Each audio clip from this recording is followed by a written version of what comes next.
त्रिदुलं त्रिगुणाकारं त्रिनेत्रं च त्रिधायुधं त्रिजन्म पाप संहारं बिल्वपत्रं शिवार्पणं काशीवासी निवासी च कालभैरव पूजनं प्रयागे माघमासे च बिल्वपत्रं शिवार्पणम् अखण्डैव बिल्वपत्रै च पूजये शिवशङ्करम् कोटिकन्या महादानम बिल्वपत्रम शिवार्पणम। नमस्कार, स्वागत है आपका आचार्य वाणी में। मैं आचार्य डॉक्टर विक्रमादित्य आपके साथ हूं।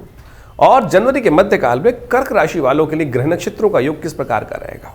देखिए, कर्क राशि वालों के लिए जनवरी का मध्य भाग बहुत बड़ा महत्वपूर्ण योग बनाता दिखाई दे रहा है, क्योंकि आपके राशि के स्वामी चंद्रमा महाराज जो हैं वो विशेष तौर पर कई बार बड़े सुंदर योग बनाएंगे। जनवरी के मध्यकाल में सूर्य के सम्मुख आ जाएंगे और कई बार ग्रह नक्षत्रों के दृष्टिकोण से स्वग्रही होने के योग बनेंगे।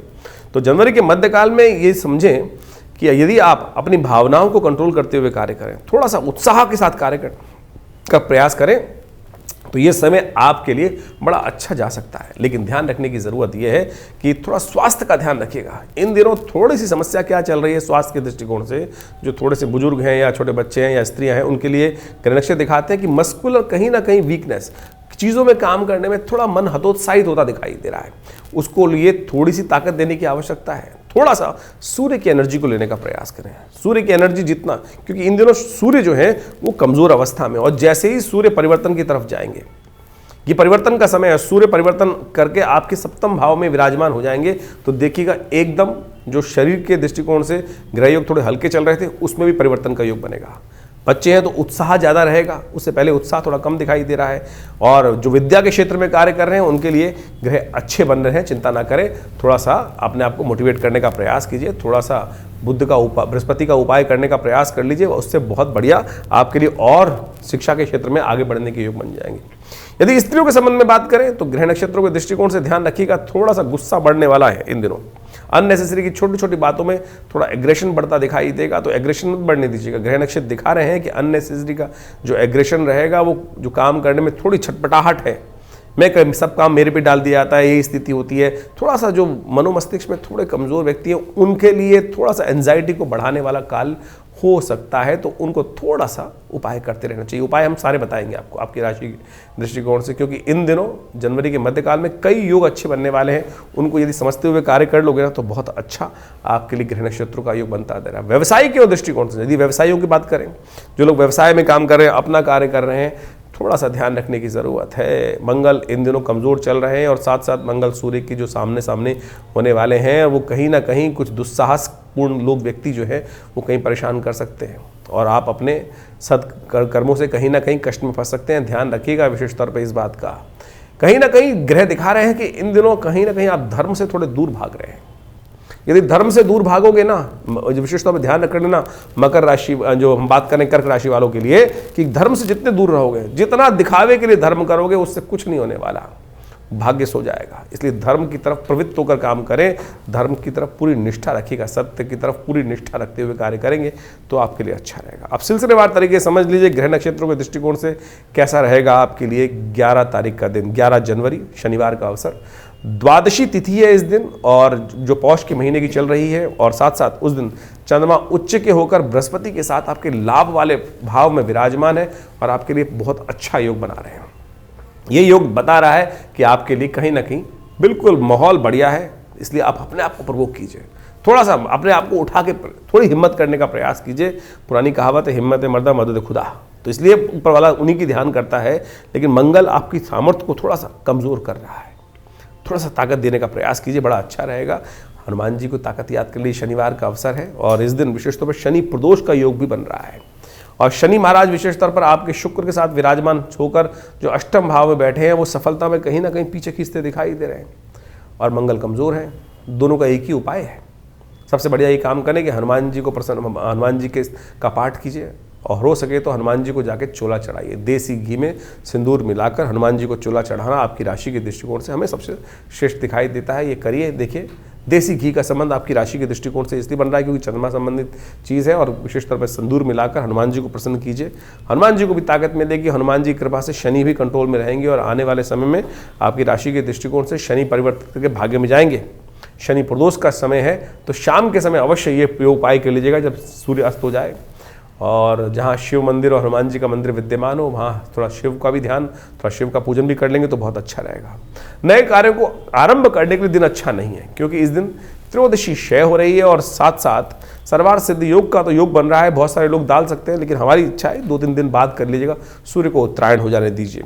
12 तारीख के दिन बात करें, रविवार का अवसर, चतुर्दशी तिथि है इस दिन, और क्योंकि त्रयोदशी क्षय हो गई है और ग्रह नक्षत्रों का योग परिवर्तन के लिए रात्रि में 12 बजे के आसपास करीब चंद्रमा परिवर्तन करके आपके 12वें भाव में जा रहे हैं। ये कहीं ना कहीं स्वास्थ्य में, कहीं ना कहीं हरी वरी करी नुकसान पहुंचा सकते हैं। जल्दीबाजी कहीं ना कहीं परेशान डाल सकती है, नुकसान कहीं ना कहीं परेशान कर सकता है। ध्यान रखते हुए कार्य करना बहुत ज़रूरी है। तो ऐसे में विशेष तौर पर ग्रहों का परिवर्तन का योग भी है। मंगल परिवर्तित कर राशि के दृष्टिकोण से वो चंद्रमा बृहस्पति के नक्षत्र में जा रहे हैं। ये मंगल को थोड़ा हिम्मत देंगे, मंगल में पॉजिटिविटी आती दिखाई देगी। राहु महाराज शनि के नक्षत्र में प्रवेश करते दिखाई दे रहे हैं। केतु भी परिवर्तन की तरफ जा रहे हैं।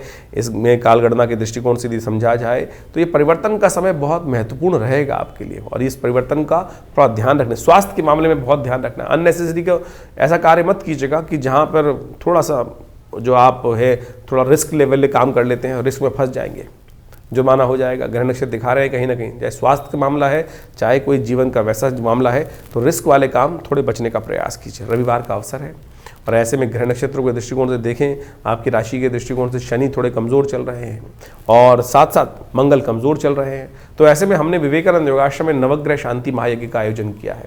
तो हर रविवार को सुबह यज्ञ बड़ा होता है सामूहिक तौर पर, उसी में नवग्रह शांति महायज्ञ रहेगा। आप भी अपने ग्रहों में थोड़ा सा परिवर्तन लाने के लिए वो यज्ञ में अवश्य आहुति दें। अब रविवार में ये कार्यक्रम बिल्कुल निःशुल्क रहता है, कोई फीस नहीं ली जाती किसी से। तो आप स्वयं यदि भाग लेना चाहते हैं तो अवश्य यज्ञ में सुबह 8 बजे से विवेकानंद योगाश्रम दिल्ली में लक्ष्मी नगर स्थित है, आप आएँ। सुबह 8 बजे से लेकर 11 बजे तक ये कार्यक्रम रहेगा, भंडारा रहेगा, उसमें सम्मिलित होकर भगवान के निमित्त ये आहुति प्रदान करें। देखिए, हम बहुत सारी जगहों में दान करते हैं, पुण्य प्राप्त करने के लिए किसी को कुछ दे दिया, और उस दान का यदि सदुपयोग नहीं हुआ, गलत उपयोग हुआ, किसी को दान दिया और उसने शराब पी ली, कुछ गलत कार्य कर दिए, तो फिर क्या होगा? वो आप पे भी कहीं ना कहीं प्रभार, उसका भार पड़ेगा। यज्ञ क्या है कि हम जो भी दान आहुति, जो समर्पण भाव है, परमात्मा को सीधा स्वाहा करके उस आहुति को समर्पित परमात्मा के लिए करते हैं, तो परमात्मा को जो है वो उस हविष्य का भाग पहुंच जाता है। तो अवश्य इस यज्ञ को संसार में अवश्य करना चाहिए। भारतीय संस्कृति की सबसे बढ़िया कर्म है यज्ञो वही शिष्टतम कर्म, तो उसको समझते हुए करेंगे तो बहुत अच्छा रहेगा। 13 तारीख का दिन लोहड़ी का अवसर, और ये बड़ा सुंदर पर्व है भारतीय दृष्टिकोण से। उत्तर भारत में जो पंजाब क्षेत्र में मनाया जाता है उस दिन का पर्व है, और साथ साथ उस दिन पौष पूर्णिमा का योग भी बन रहा है। ये पौषी पूर्णिमा अनेक कष्टों को दूर करने के लिए आती है।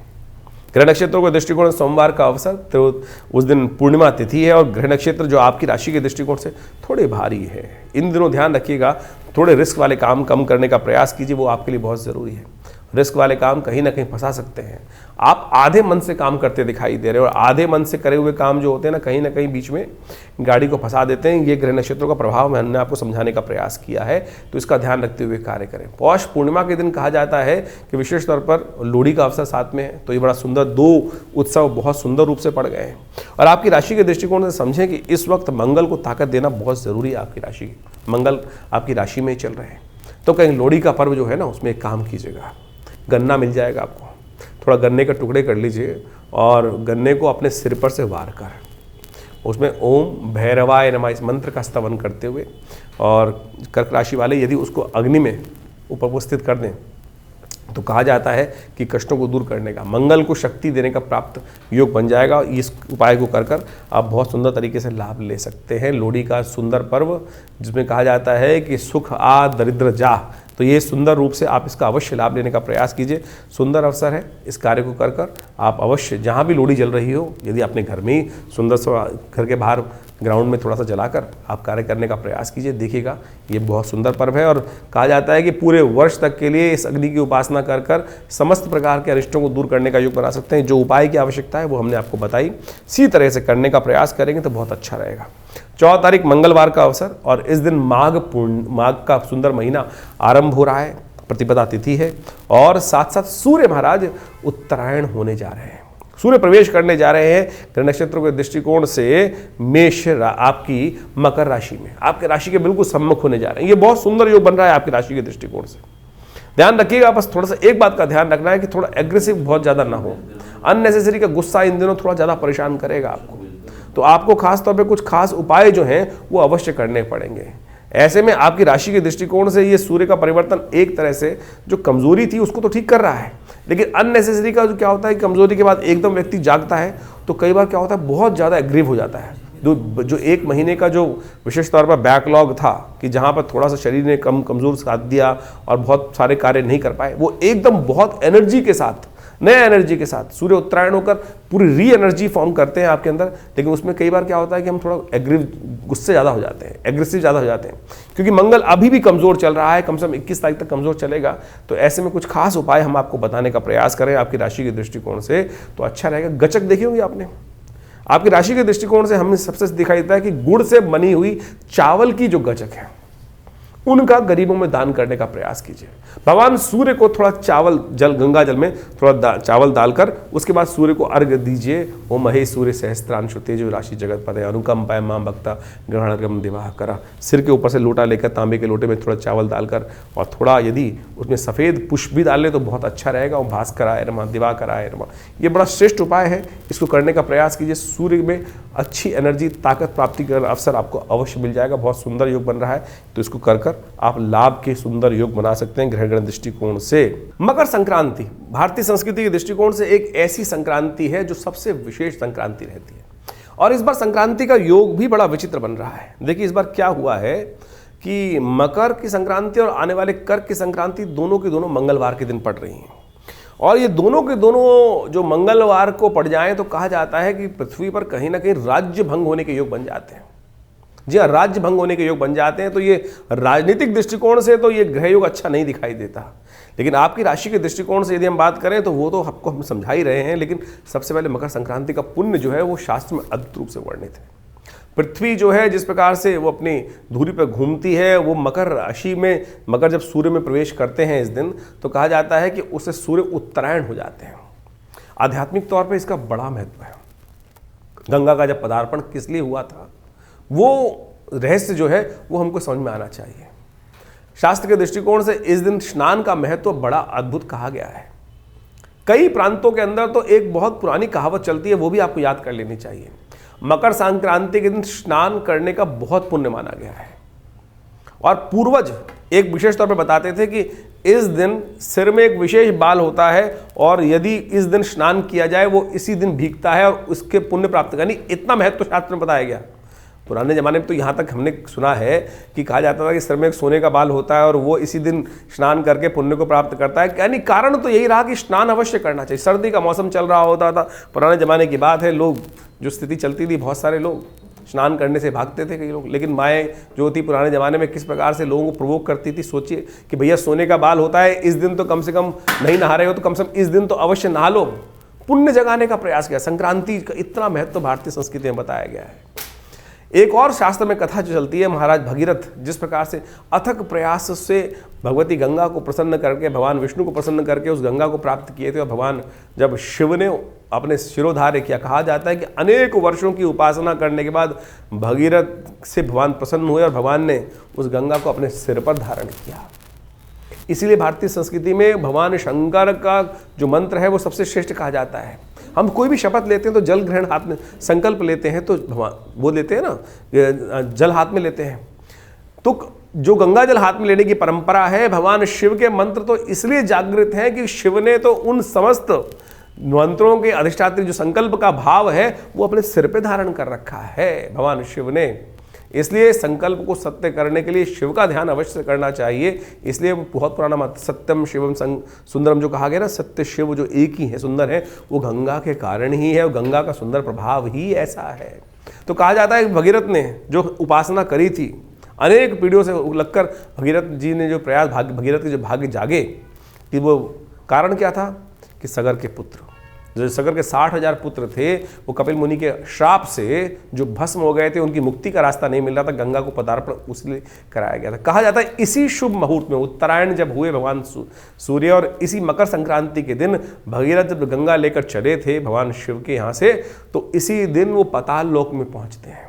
जो गंगा सागर जो आपको कथा याद होगी, सारे तीर्थ बार बार, गंगा सागर एक बार। ये वो गंगा सागर के स्नान का इस तीर्थ के दिन, इस 3 दिन के दिन अत्यधिक महत्व कहा जाता है। बड़ा मेला लगता है गंगा सागर पर, और कहा जाता है इस दिन ही भगीरथ वहाँ जो गंगा को लेकर पहुँचे थे, उससे पितरों की तृप्ति का, उनके 60,000 सगर के जो पुत्र थे उनका जो वहाँ भस्म पड़ी हुई थी और उनकी मुक्ति का कोई मार्ग नहीं मिल रहा था, तब उनको भी वो मुक्ति का मार्ग वहाँ से मिला। तो कहा जाता है कि इस शुभ तिथि में अपने पूर्वजों के निमित्त अवश्य कुछ तर्पण, दान, पुण्य इत्यादि अवश्य करना चाहिए। और इस बात का ध्यान रखो कि इस दिन गंगा जल से स्नान अवश्य करो। गंगा का स्नान यदि तीर्थ में जा सको, कुंभ का अवसर है, सुंदर रूप से समर्पण भाव से भगवान के श्री विग्रह का ध्यान करते हुए इस मकर संक्रांति के पुण्य वेला पर, जैसा हमने आपको बताया कि 144 वर्ष बाद सुंदर इस बार तीर्थराज प्रयाग के अंदर ये योग बना है और माघ का महीना आरंभ हो गया। हमने आरंभ में एक मंत्र बोला था, काशी वासी निवासी च काल भैरव पूजनम प्रयागे माघ मासे च बिल्वपत्रम शिवार्पणम, जो त्रिदम त्रिगुणाकारम त्रिनेत्रम च त्रिधायुधम। कहा जाता है कि अनेक जन्मों के ऐसे शुभ योग में यदि एक बार बिल्वपत्र आप माघ के महीने में उस तीर्थराज प्रयाग के अंदर उस भगवान शंकर पर यदि आप एक बार भगवान शंकर पर, उन शिवलिंग पर यदि अर्पित कर दें, तो कहा जाता है कि अनेक जन्मों के पाप जो हैं वो संगार हो जाते हैं। तो इस शुभ योग, महत्वपूर्ण योग का आपको लाभ लेने का प्रयास करना चाहिए। अवश्य अपने पितरों के निमित्त तर्पण, ब्राह्मण भोजन अवश्य कराएं, गायत्री का जप अवश्य करें। ये शास्त्र में विधान है। हम अपने जीवन की जो भी उठापटक रहती है, रंगरलियाँ रहती हैं जीवन में, अपने पूर्वजों को भूलते चले जा रहे हैं और वो अपेक्षा करते हैं कि हमारे जो लोग हैं वो हमारे लिए कुछ ध्यान करते हैं कि नहीं करते हैं। तो भाई सब लोगों से अनुरोध है मेरा, अवश्य इस शुभ योग पर अपने पितरों की तृप्ति के लिए कुछ गायत्री जप अवश्य करें। ब्राह्मणों को भोजन, गऊ को भोजन, श्वान को भोजन, कौवे के निमित्त कुछ ग्रास, चींटियों के निमित्त कुछ ग्रास, भिक्षुकों के लिए कुछ ग्रास इत्यादि, गऊ के निमित्त ग्रास इत्यादि अवश्य निकालने का प्रयास करें। और हो सके तो गंगा जल का स्नान अपने घर में भी कर सकते हैं, नहीं तो तीर्थराज में जाकर विशेष तौर पर कुंभ के शुभ अवसर पर लाखों करोड़ों लोग वहाँ पहुंचकर इस शुभ वेला पर अपने पितरों के निमित्त तर्पण इत्यादि कर रहे हैं, तो आप भी अवश्य करें। और शास्त्र के दृष्टिकोण से इस मकर संक्रांति के अवसर पर अनेक उपाय शास्त्र में बताए गए हैं। वो सब करने के लिए कंबल का दान, गर्म ऊनी कपड़ों का दान, चप्पल का दान, छाते का दान, खिचड़ी का दान, उड़द की दाल का, चावल का, गुड़ का, रेवड़ी का, बहुत सारी परंपराएं भारतीय संस्कृति में हैं। उन सबको कोशिश का यथाउचित प्रयास से अवश्य करने का प्रयास करना चाहिए। ये तीर्थ जो है, ये तिथि जो है बहुत ही अद्भुत है, समस्त अनिष्टों को दूर करने वाली है। तो इसका ध्यान रखते हुए कार्य यदि करेंगे तो बहुत सुंदर योग बनेगा। जीवन में कष्टों को दूर करने का मार्ग आपको अवश्य प्राप्त होगा। तो इस सिद्धांत को आपको समझते हुए कार्य करने का प्रयास करना चाहिए। तो कर्क राशि वालों, अब आपने समझा कि मकर संक्रांति का सुंदर पर्व आपके लिए कितना महत्वपूर्ण है और कौन से उपाय आपको कर लेने चाहिए। 15 तारीख की दिन बात करें तो उस दिन बुधवार का अवसर है, द्वितीया तिथि है और ग्रह नक्षत्रों के दृष्टिकोण से आपकी राशि में जो ग्रहों का परिवर्तन का योग बन रहा है वो बड़ा महत्वपूर्ण है। चंद्रमा महाराज शुद्ध रूप से आपकी राशि में विराजमान हो गए हैं और ये आपके मंगल को भी ताकत देने के योग बना रहे हैं, हिम्मत भी अच्छी जगा रहे हैं। बहुत सारे जो चीज़ें हैं करने के लिए नई शक्ति के साथ, देखिए उत्तरायण सूर्य हो चुके हैं, चंद्रमा आपके लिए बड़े सुग्रही होकर मंगल के साथ विराजमान है, मंगल को भी ताकत देने का सुंदर कार्य कर दिया है इन्होंने। अब आपके लिए बिल्कुल ठीक है, सब चीज़ें बिल्कुल ठीक है, तो आप कार्यों को गति से करने का प्रयास कर सकते हैं। लेकिन ध्यान रखिएगा, अभी भी जो नैरो माइंडेड व्यक्ति हैं, थोड़े से जो आपके प्रति हीन भावना रखते हैं, उनसे बचते हुए कार्य करने का प्रयास कीजिएगा। वो कहीं ना कहीं आपके लिए कुछ परेशानी डाल सकते हैं, तो उनसे बचते हुए कार्य करना बहुत ज़रूरी है। ऐसे में ग्रह नक्षत्रों को ठीक करने के लिए आपके लिए अच्छा रहेगा, श्री गणेश का सुंदर स्तवन करें, गणेश जी को पीले पुष्प अर्पित करने का प्रयास कीजिए। ये आपके लिए बहुत सुंदर रास्ता उत्पन्न करेंगे। 16 तारीख बृहस्पतिवार का अवसर, तृतीया तिथि उदया तिथि के रूप में विद्यमान है इस दिन और पूरे दिन व्याप्त रहेगी और ग्रह परिवर्तन का योग बनाते दिखाई दे रहे हैं। चंद्रमा आपके द्वितीय भाव में प्रवेश कर जाएंगे और चंद्रमा द्वितीय भाव में प्रवेश करने के बाद कहीं ना कहीं आपके लिए अच्छे योग बनाते दिखाई दे रहे हैं। ये कुछ नया मोटिवेशन आपके अंदर उदय करते दिखाई देंगे और ऐसे में जो भी आप कार्य करना चाहें इन 2-3 दिनों में, उसमें अपने बड़ों का आशीर्वाद लेकर कार्य करना आपके लिए समस्त रूप से कल्याण के योग बनाएगा। दिन आपके लिए अच्छा दिखाई देता है, नए उत्साह के साथ कार्य होने के योग बनेंगे। जैसे जैसे चंद्रमा परिवर्तन करके आपके आगे बढ़ेंगे, लाभ के योग बनाएंगे। लेकिन ध्यान रखिएगा, भद्रा करीब 3:45 बजे के आसपास आ जाएगी दिल्ली के पंचांग के अनुसार से देखें, तो उसके बाद नए प्रोजेक्ट्स में हाथ डालने से बचना चाहिए। अगले दिन कुछ नया शक्ति प्राप्त करने के योग बनेंगे और बहुत सारे अच्छे आगे बढ़ने के योग बनेंगे, उसका उपयोग आप कर सकते हैं। 17 तारीख शुक्रवार का अवसर, चतुर्थी तिथि है, संकष्टी चतुर्थी का योग बन रहा है और ग्रह नक्षत्र आपके लिए हमें ओवरऑल अच्छे दिखाई देते हैं। बस ध्यान ये रखना है कि बहुत ज़्यादा असत्य का साथ ना दें। जहाँ बहुत सारे लोगों का नुकसान हो रहा हो ऐसा काम न करने का प्रयास करें। कहीं भी थोड़ा सा धर्म की तरफ निष्ठा ज़्यादा रखें। धर्म, इस दिनों ग्रह दिखा रहे हैं कि जो धर्मनिष्ठ काम है उनमें आपको ज़्यादा लाभ प्राप्ति के योग बनेंगे और जो गलत काम है उनमें कहीं ना कहीं जो संगत काम नहीं है, जो शास्त्र के दृष्टिकोण से अधर्म कहा जाता है, उन कामों में कहीं ना कहीं नुकसान होने के योग बन सकते हैं। शनि वैसे ही आपकी राशि के दृष्टिकोण से जहाँ चल रहे हैं वो कहीं ना कहीं सफलता आपके प्रतिशत में कमी करते दिखाई दे रहे हैं, तो उनको ठीक करने के लिए विघ्नहर्ता गणेश जी का ध्यान करना सबसे अच्छा है। इस दिन तिल का दान किया जाता है। तिलकुट है, माताएं अपने संतान की उन्नति के लिए व्रत रखती हैं और माता पिता का आपकी कुंडली में योग ऐसा बन रहा है कि इस दिन आशीर्वाद से मेवा। यदि आपके जीवन में कोई काम रुका पड़ा हो ना तो एक उपाय कर लीजिएगा इस दिन विशेष तौर पर। माता जी का आशीर्वाद, पिताजी का आशीर्वाद, बड़े बूढ़ों का आशीर्वाद लेकर कार्य, गणेश का ध्यान करते हुए कार्य कर लें। तो यदि माता जी का आशीर्वाद मिल गया ना आपको, तो आप सोचिएगा आपके लिए बहुत सुंदर योग बन सकता है। तिल का दान, विशेष तौर पर तिल का भक्षण आपकी इम्यूनिटी को भी स्ट्रांग करेगा और बहुत सुंदर योग बनाएगा। 18 तारीख शनिवार का अवसर है, पंचमी तिथि और कन्या राशि में जो है परिवर्तन का, जो आपकी कर्क राशि है उसमें चंद्रमा परिवर्तित करके तृतीय भाव कन्या राशि में पहुंच जाएंगे और ये आपके लिए एक ऐसा योग बनेगा कि विशेष तौर पर इसमें आपको थोड़ा स्वार्थी बनते हुए कार्य करने की ज़रूरत है। ध्यान रखिएगा, बहुत सारे लोग हैं आपका समय को कहीं ना कहीं इधर उधर भटकाने का प्रयास कर सकते हैं। समय कहीं ना कहीं योग ऐसा आ सकता है कि लोग आपके टाइम को मिसयूटिलाइज करने का प्रयास करें, लेकिन यदि आप थोड़े से स्वार्थी रहे तो बहुत सारे कार्य करने के लिए 2-3 दिन आपके लिए बहुत अच्छे दिखाई दे रहे हैं। ग्राफ में कहीं ना कहीं उन्नति का रास्ता बनता दिखाई दे रहा है। एक बार आप ग्रह नक्षत्रों के दृष्टिकोण से आगे बढ़ते हैं और बात कर लेते हैं 18 तारीख के बाद 19 तारीख की, रविवार का अवसर है और पंचमी तिथि थोड़ी सी उदय तिथि के रूप में विद्यमान है। ध्यान रखिए, ग्रह नक्षत्र इस दिन दिखा रहे हैं आपके लिए खास तौर पर एक खास बात। इन दिनों विशेष तौर पर आपके लिए जो बना हुआ काम है वो लोग इस प्रकार के योग बना सकते हैं कि विशेष तौर पर आपके लिए बना बनाया काम पे आप लात मार सकते हैं।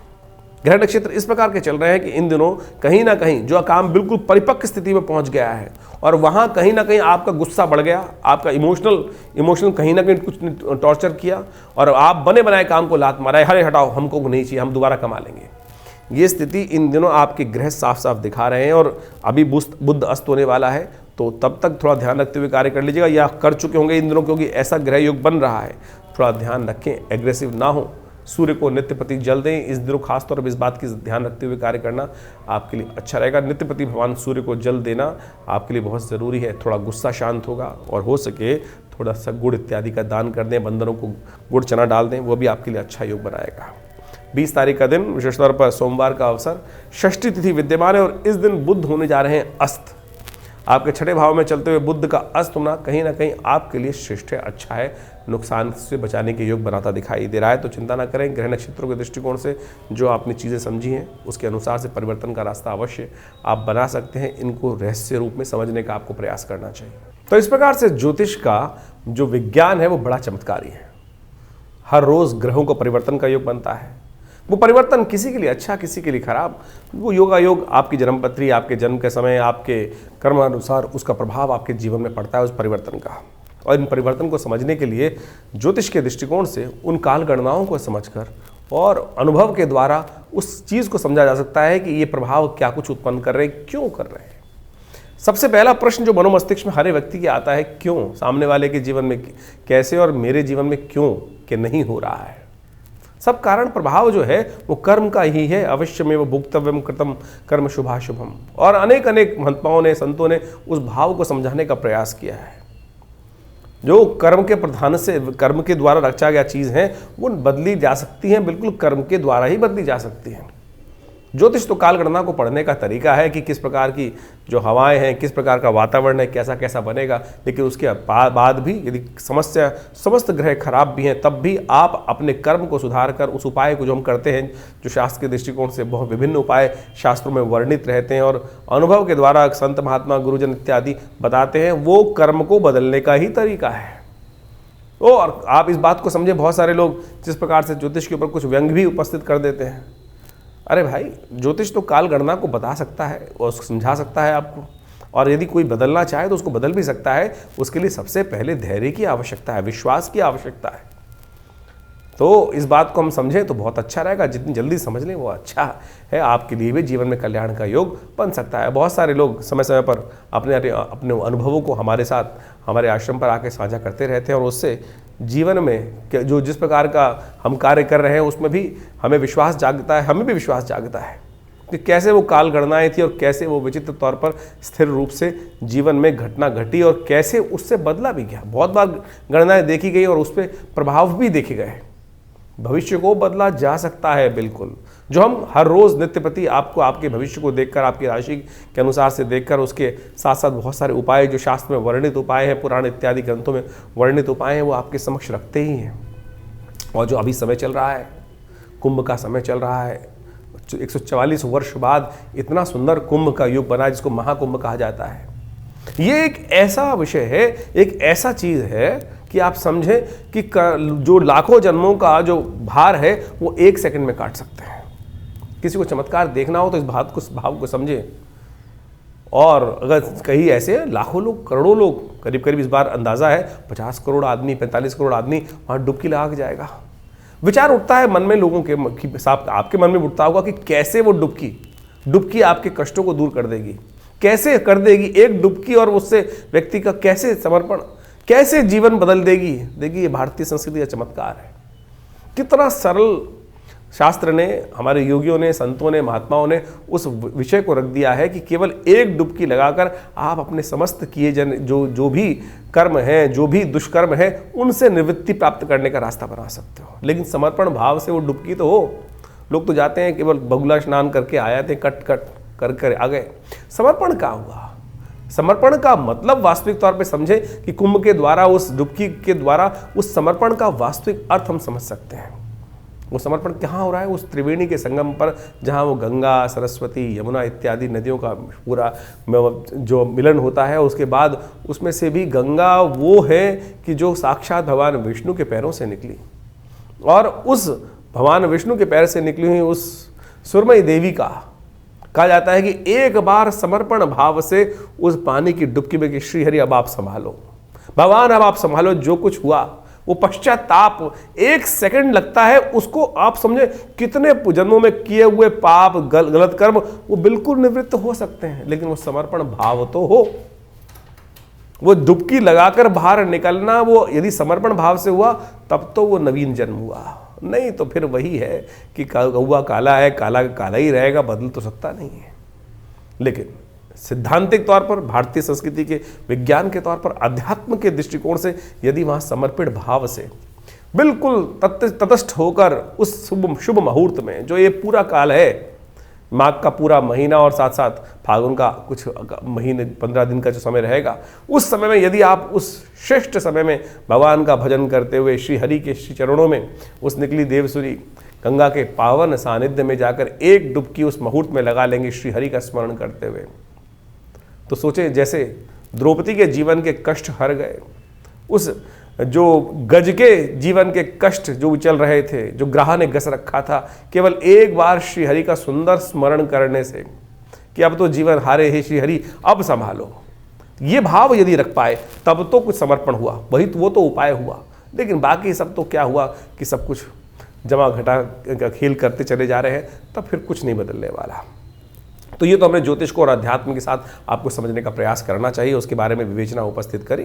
तो आपने आपकी राशि के दृष्टिकोण से जो कुछ प्रभाव है वो आप नित्य प्रति हमारे साथ जुड़ते ही हैं। और इसके अलावा आपके मन में भी कोई प्रश्न चल रहे हो तो चिंता ना करें, ये हमारा जो कार्यक्रम है आपके साथ हमेशा रहता ही है, और आपके प्रश्नों का समाधान भी हम लगातार देने का प्रयास करते हैं। बहुत सारे लोगों के कार्यक्रम में हमारे व्हाट्सअप मैसेज भी आ रहे हैं और लगातार प्रश्नों के समाधान हमारे यहाँ से दिए भी जा रहे हैं। लेकिन इतना समय नहीं होता है कि हर व्यक्ति के प्रश्नों का समाधान हम देने का प्रयास करें। विभिन्न समय पर आश्रम में रविवार को जो कार्यक्रम होता है उसमें भी आप आकर बैठ सकते हैं और यज्ञ में भाग ले सकते हैं, और वहाँ भी जो प्रत्यक्ष रूप से मिलने का प्रयास करेंगे तो अच्छा रहेगा। फ़ोन पे बात करने की एक बहुत विचित्र विडंबना है। जितने भी फ़ोन आते हैं हज़ारों की तादाद में लोग, सबके सबका एक ही प्रश्न होता है। हमारे कॉल सेंटर्स वाले हमें बताते हैं कि बहुत सारे लोग एक ही बात करते हैं, हमसे बात करनी, हमसे बात करनी। देखिए, हमसे बात करने के लिए कोशिश करें अपॉइंटमेंट लेकर ही बात कर पाएँ तो हो पाएगा। और एक बात और ध्यान रखें, बहुत सारे लोग तथाकथित तौर पर आज की तारीख में टेक्नोलॉजी का ज़माना है और टेक्नोलॉजी का दुरुपयोग भी हो रहा है। हमारे प्रधानमंत्री जी भी उसके बारे में कई बार आपको बता चुके हैं।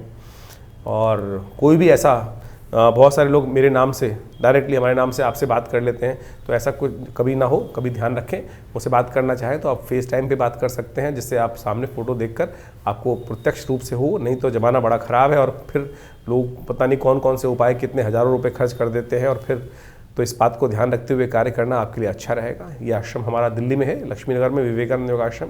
आप सादर आमंत्रित हैं और वहाँ विभिन्न प्रकार के हम समय समय पर कार्यक्रम करते ही रहते हैं, चाहे वो नित्यपति के यज्ञ हों, चाहे वो विभिन्न उत्सवों पर विभिन्न कार्यक्रम हों। तो उन सब में आप सम्मिलित होकर आश्रम में होने वाले विभिन्न कार्यक्रमों में भाग लें और जीवन के कष्टों को दूर करने का योग बनाएं। धन्यवाद, नमस्कार।